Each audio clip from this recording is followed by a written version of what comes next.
नमस्कार, मैं शंभू कुमार सिंह और आप देख रहे हैं नेशनल दस्तक।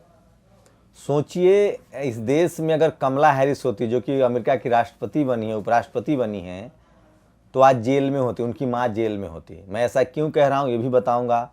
अर्नब गोस्वामी ने कंगना रनावत पर बहुत गंदा कमेंट किया है। पुलवामा पर भी कमेंट था, बालाकोट पर भी कमेंट था, कंगना रनावत पर भी उनका कमेंट बहुत गंदा आया है। उसके बाद किसानों को लेकर सरकार घुटने पर है। पहले कह रही थी किसान आंदोलन पर बात नहीं करेंगे, फिर बात करेंगे, बिल वापस नहीं लेंगे, संशोधन करेंगे। अब सरकार कह रही कि बिल हम सस्पेंड करेंगे 1.5 साल के लिए, 2 साल के लिए। इस पर क्या है, ये सारी बातें बताऊंगा, इसका क्या इम्पैक्ट होगा।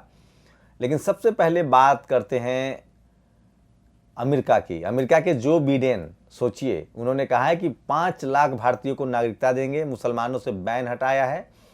सोचिए, जिस ट्रंप को नमस्ते ट्रंप और मेरा एकदम दोस्ताना रवैया है, जिस तरह से अहमदाबाद में उनको ला के नमस्ते ट्रंप किया गया, उसी वजह से कोरोना फैल गई, वो ट्रंप भारतीयों की नागरिकता रोक रखा था, जिसके लिए प्रधानमंत्री जाके अमेरिका में प्रचार करते थे कि आएगा तो ट्रंप ही, जिसके लिए प्रधानमंत्री के समर्थक जो भारत में है वो यज्ञ करते थे। सोचिए, वो ट्रंप भारतीयों की नागरिकता रोक रखा था। सोचिए, अगर कमला हैरिस भारत में होती तो पैदा ही नहीं हो पाती और उनकी माँ जेल में होती। कमला हैरिस की माँ भारतीय ब्राह्मण थी। उन्होंने एक अश्वेत ईसाई से शादी की, क्रिश्चियन से, और धर्म परिवर्तन किया। फिर वो अमेरिका में कमला हैरिस पैदा हुई, वो भी क्रिश्चियन है, बीफ खाती हैं, फोटो देखा है आप लोगों ने। सोचिए, भारत में आप सोनिया गांधी को गाली देते हैं। मैं इसलिए कह रहा हूं कि कमला हैरिस डाइवर्सिटी की प्रतीक है, विविधता की प्रतीक है। जैसे टीम इंडिया में सिख भी है, मुस्लिम भी है, ब्राह्मण भी है, तब जाके टीम इंडिया जीतती है। तो डाइवर्सिटी का मतलब समझिए। तो कमला हैरिस पर जो भक्त लोग खुश हो रहे हैं, उनको समझना चाहिए कि वो बीफ भी खाती हैं। उनकी माँ ने धर्म परिवर्तन भी किया था। अगर वो भारत में होती तो लव जिहाद के चक्कर में जेल में होती, जो आज कानून बन रहा है। तो दरअसल ये बीजेपी की राजनीति है। तांडव फिल्म के खिलाफ बीजेपी के लोग प्रदर्शन कर रहे हैं, लेकिन किसानों के समर्थन में नहीं प्रदर्शन। उनके लिए फिल्म ज़्यादा जरूरी है किसानों से। अर्नब गोस्वामी ने पहले बालाकोट को पहले बता दिया था, एयर स्ट्राइक को उनको पहले से पता था। पुलवामा पर उन्होंने जश्न मनाया था। अब खबर आ रही कि उन्होंने कंगना रनावत को बहुत गंदा शब्द कहा है, जो हम आपको बता भी नहीं सकते हैं।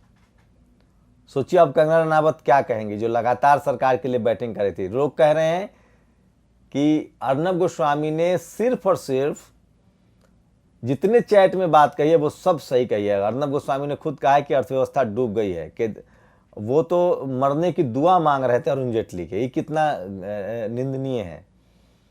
वहीं प्रधानमंत्री को लेकर भी उनकी राय बहुत खराब है, अमित शाह को लेकर भी उनकी राय बहुत खराब है। और वही अर्नब गोस्वामी दिन भर चीखते चिल्लाते रहते हैं। तो सोचिए, इनकी कथनी और करनी में कितना फर्क है। अब आते हैं किसान आंदोलन पर। किसान आंदोलन को लेकर पहले सरकार कह रही थी कि नहीं बात मानेंगे, बात ही नहीं करेंगे। तो अमित शाह और नरेंद्र मोदी को साफ साफ बैकफुट पर ला दिया है किसानों ने। इस आंदोलन का मर्म समझिए।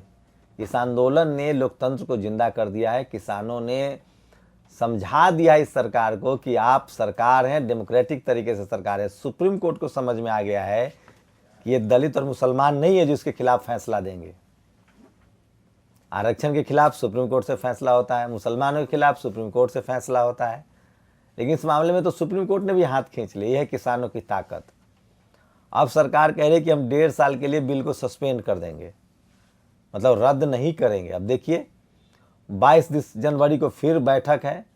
26 को किसान अड़े हुए हैं कि वो परेड तो निकालेंगे ट्रैक्टरों से। तो बड़ा प्रदर्शन है। मीडिया के लाख मना करने का। सोचिए, जो मीडिया किसानों को नहीं दिखा रही है सरकार के पक्ष में, वो दलित मुसलमानों के साथ क्या व्यवहार करती होगी, आपको समझना पड़ेगा। और कुछ और बड़ी खबरें जो मैं आपको बता दूं।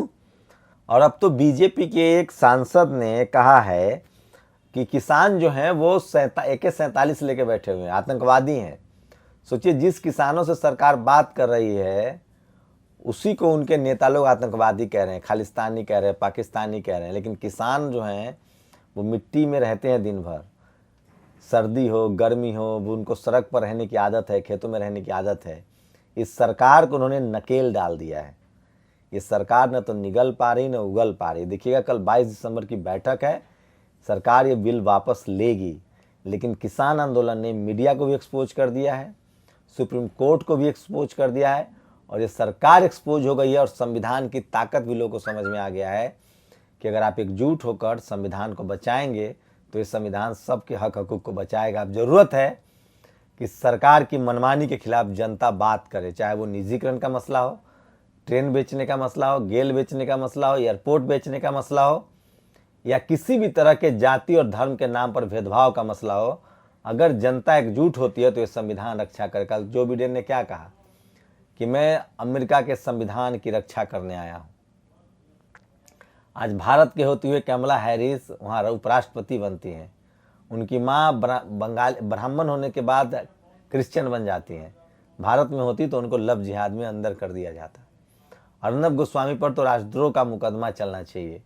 उन्होंने जिस तरह से मखौल उड़ाया इस देश के सेना का, इस तरह से उन्होंने सिक्रेसी लीक की है, और क्या वो सरकार वही चला रहे हैं? ये सबसे बड़ा सवाल है।